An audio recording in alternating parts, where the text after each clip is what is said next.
mahadle fursad noo siiyay qoyskii Cabdimaalik Sheekh Muuse Ondon barwadiisa Aasiya iyo awlaadiisa Caadil iyo Bilan inaanu ku soo booqano baradooda ay ka degan yihiin magaalada Burco waxaanu mahadcelinayaa runtii bahda saxaafadda gobolka Togdheer oo mas'uuliyad khaas ah iska saaray arrinka qoyska arrinta Cabdimaalik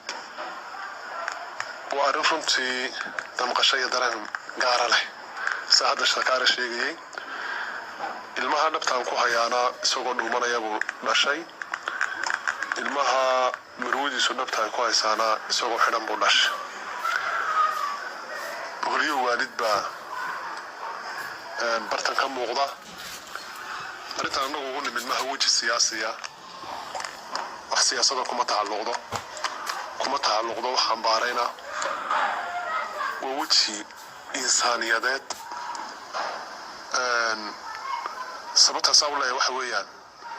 Cabdimaalik siyaasad shaqo ku mulahayn wuxuu ku suntanaa uu hormuud ka ahaa u adeegida danyarta dayacanay gobolka xitaa xayawaanka suxufiga wax ka qabanaya buuxa wuxuu ahaa ninka inta qof ay ogtihiin ilaahay sababtiisa noloshooda ku bedelay ninkii waa silsiladaysnaa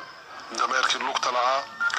hanti gobolkan dheeraa gobolada kale Soomaaliland buu Cabdimaalik ahaa qofka dad muxsiniina wax tarana in isagana wax la taraa muhiim bay